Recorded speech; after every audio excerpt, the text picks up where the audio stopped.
Welcome back to our channel. मेरा नाम है भावना। आज हम 7.2 एक्सरसाइज करेंगे और फर्स्ट क्वेश्चन देखेंगे किस तरीके से सॉल्व होगा। इसमें आपका आइसोसेलेस ट्राइंगल की प्रॉपर्टीज़ लगी हुई हैं, उसी से क्वेश्चन सॉल्व होगा। ये दोनों पार्ट जो भी इसमें क्वेश्चन में यूज़ हो सकते हैं वो मैंने नोट में सबसे पहले ऊपर मेंशन कर दिए हैं। चलिए फिर स्टार्ट करते हैं क्या है ये क्वेश्चन और कैसे आपको इसको सॉल्व करना है। पहले हम पढ़ते हैं क्या है वो प्रॉपर्टी जिसका हम इस्तेमाल करेंगे। Angle opposite to the equal side. अब इसे आप ऐसे समझिए कि हमारे पास ए बी सी एक ट्राइंगल है और इसके अंदर ए बी जो है वो ए सी के बराबर है, आइसोसेलेस हो गया। अब बी के सामने, ए बी के सामने जो एंगल सी बन रहा है और ए सी के सामने जो एंगल बी बन रहा है, ये दोनों क्या होते हैं आपस में बराबर। इस प्रॉपर्टी को हम लिखते कैसे हैं, जब हम क्वेश्चन में इसका इस्तेमाल करेंगे इसको लिखते कैसे हैं। Angle opposite to the equal side, जो इक्वल साइड होती है उनके सामने ऑपोजिट जो एंगल होते हैं आइसोसेलेस ट्राइंगल के अंदर वो इक्वल होते हैं। अगर हम इसके कन्वर्स पार्ट की बात करें कि for suppose angle B angle C के बराबर है, तो क्या ए बी ए सी के बराबर होगी? तो that's it also true, that is also true कि अगर हमारी क्या है ऑपोजिट एंगल बराबर है तो उनके सामने जो साइड्स बन रही होती हैं वो भी इक्वल होती हैं। तो कन्वर्स पार्ट भी इसमें ट्रू होता है, मतलब the sides opposite to the equal angle of a triangle are equal, वो भी आपस में क्या होती हैं इक्वल होते हैं। इसी का यूज करके हम क्वेश्चन को सॉल्व करेंगे, पहले वर्बली और फिर हम इसको रिटर्न में सॉल्व करेंगे। तो देखते हैं क्वेश्चन में क्या गिवन है।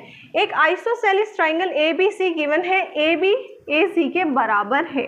अब आगे उन्होंने बोला है कि एक बाइसेक्टर है एंगल बी का। एंगल बी का बाइसेक्टर का मतलब कि जो एंगल बी है उसको दो पार्ट्स में डिवाइड कर रहा है। अगर मैं इसको 1 मानती हूँ, इसको 2, तो ये दोनों आपस में क्या है बराबर।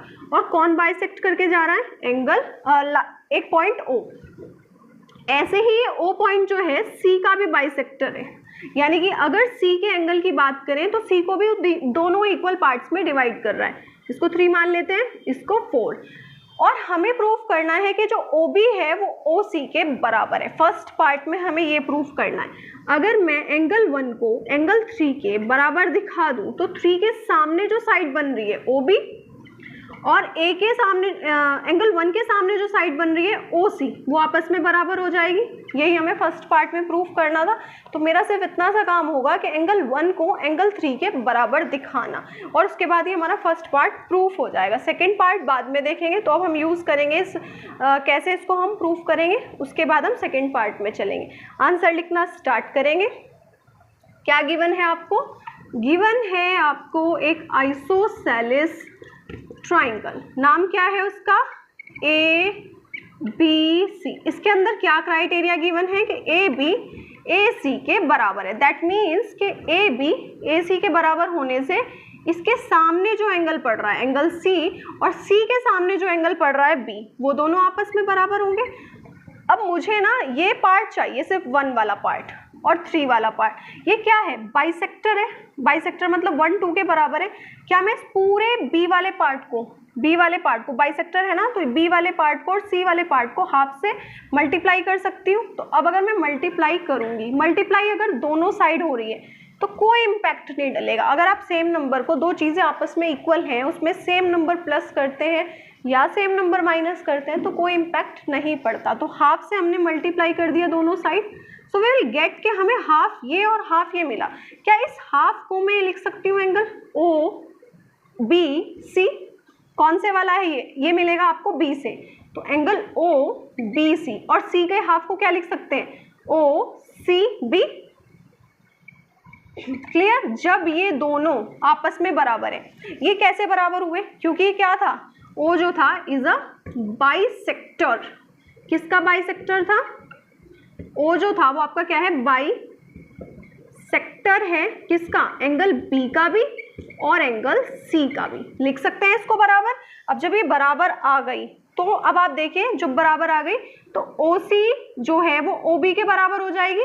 तो OC OB के बराबर किस रूल से होगी? क्योंकि जब हमारे ऑपोजिट एंगल बराबर हो जाते हैं तो उनके जो सामने साइड्स होती हैं वो इक्वल होती हैं। क्या लिखेंगे हम इसके अंदर? हम ये लिखेंगे द साइड्स, किसकी sides? The sides opposite to equal angles of a triangle are equal. इस क्राइटेरिया से हमारा जो ये OC है वो OB के बराबर हो गया। दोबारा से अगर हम देखें तो इसमें क्या करना था, सिर्फ आपको 1 को 3 के इक्विवेलेंट दिखाना था और ये इसका बाइसेक्टर था। दैट मीन्स कि अगर मैं इसको हाफ करती हूँ पूरे एंगल को और इसको भी C को भी पूरे को हाफ करते हैं तो हमें 1 और 3 मिल जाएगा। जैसे ही 1 और 3 मिलेगा तो इसके सामने जो साइड है वो और 1 के सामने जो साइड है वो आपस में बराबर हो जाएंगी। किस रूल से? ये वाले रूल से। The side opposite to the equal angle, angle कैसे हैं? इक्वल हैं, उनके जो ऑपोजिट साइड्स होंगी वो क्या होती हैं? आपस में इक्वल होती है। आई होप ये आपको समझ में आया होगा। अब सेकेंड पार्ट पे चलते हैं। सेकेंड पार्ट के अंदर क्वेश्चन में गिवन है कि आपको A को O से ज्वाइन करना है। क्यों करना है? क्योंकि हमें दिखाना है कि एंगल जो AO है वो बाइसेक्टर है एंगल A का। मतलब अगर मैं इसको यहाँ से यहाँ तक ज्वाइन करूँ तो मुझे दिखाना है कि जो यहाँ पर एंगल फॉर्म्ड होंगे, फॉर सपोज ये 4 है, ये 5 है, तो 4 को 5 के बराबर दिखाना है। अब 4 को 5 के बराबर कैसे दिखा सकते हैं? अगर हम यहाँ पर देखें, थोड़ा ट्राइंगल्स को हाईलाइट करते हैं, ये वाला ट्राइंगल और ये वाला ट्राइंगल अगर मैं कॉन्ग्रेंट दिखा दूँ तो हम 4 को 5 के बराबर दिखा सकते हैं। कैसे? CPCT से। और जब हमारा 4 5 के बराबर हो जाएगा वो कब होगा? जब ये वाला लाइन जो है, ये वाली लाइन सेगमेंट इस एंगल को क्या करके जा रही होगी? बाइसेक्ट करके जा रही होगी। तो सबसे पहले हमारा काम ये होगा कि हम इन दोनों ट्राइंगल्स को कॉन्ग्रेंट दिखाएं और 4 को 5 के बराबर CPCT से दिखाएं। जब 4 5 के बराबर हो जाएगा तो AO जो है वो हमारा क्या बन जाएगा? बाइसेक्टर बन जाएगा एंगल A का। और यही हमें प्रूफ करना था। तो पहले क्वेश्चन को ट्राई करें कि आप वर्बली कितना सॉल्व कर सकते हैं। वर्बली आप मतलब कितना कहाँ तक पहुँच सकते हैं उस क्वेश्चन को सॉल्व करते करते, तब आप उसे स्टेटमेंट में लिखें। तो अब इसके लिए हम क्या करेंगे? इसमें लिखेंगे हम कंस्ट्रक्ट। क्या कंस्ट्रक्ट किया हमने? कंस्ट्रक्शन ये करा कि ज्वाइन करेंगे आप किसको? A को किससे? O से। क्लियर यहाँ तक? अब ट्राइंगल पिक करते हैं हम OAB, ट्राइंगल OAB। अब हम करते हैं इन दोनों को congruent proof, OAB and triangle OAC, triangle OAC। इसमें देखते चलते हैं कि क्या क्या चीज़ हमें 3 सिमिलरिटी मिल रही है दोनों ट्राइंगल में, देखते चलते हैं। सो ये जो हमने देखा यहाँ पे OA दोनों में कॉमन है, तो दैट मीन्स OA जो है वो OA के क्या हो गया? इक्वल। किस प्रॉपर्टी से? कॉमन। नेक्स्ट अगर हम यहाँ पर देखें और क्या हमें मिल रहा है? AB AC के बराबर। ये भी हमें क्या था? गिवन था। ये भी साइड है हमारी और ये भी साइड है। और अभी हमने फर्स्ट पार्ट में OB को OC के बराबर भी दिखाया, मतलब ये वाला पार्ट भी इसके क्या हो गया? बराबर हो गया। ये क्या करा हमने? प्रूफ किया है। प्रूव्ड अबव ऊपर किया है, फर्स्ट पार्ट में किया है, सब पूरा लिख सकते हैं। इसका मतलब ये भी साइड, ये भी साइड, ये भी साइड, तो ये दोनों ट्राइंगल हमारे क्या हो गए? कौन कौन से? OAB ट्राइंगल कॉन्ग्रेंट हो जाएगा OAC के। विच क्राइटेरिया से? SSS रूल से। यहाँ तक हमारा हो गया काम कि हमने पूरा इसको क्या दिखा दिया?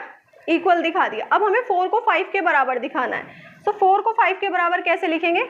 एंगल OAB, एंगल OAB बराबर होगा एंगल OAC के। किस प्रॉपर्टी से? क्योंकि ये दोनों ट्राइंगल कॉन्ग्रेंट थे। सो ये CPCT से क्या होगा? हमारा इक्वल हो जाएगा। और जैसे ही 4 5 के बराबर हुआ, दैट मीन्स कि जो लाइन है, कौन सी लाइन? AO लाइन या OA लाइन क्या कर रही है? Is a bisect. किसको बाइसेक्ट कर रही है? ऑफ एंगल A को। सो आपका काम हो गया इस क्वेश्चन में कैसे हमें इसे प्रूफ करना था। मेन चीज़ आप ये देखिए, क्वेश्चन को रीड करते टाइम क्या क्या चीज़ उसमें गिवन है वो लगाइए, वर्बली उसको ट्राई करिए कि कितना हम कहाँ तक सॉल्व कर सकते हैं, देन आप उसे स्टेटमेंट में लिख सकते हैं। कुछ चीज़ों में आपको थ्योरम के अंदर ऑलरेडी सारी चीज़ें गिवन होती है, लेकिन कुछ में आप थोड़ा सा लॉजिक लगाते हैं, तो you will find the right way कि कैसे हमें इस क्वेश्चन को सॉल्व करना है। Hope you understand this.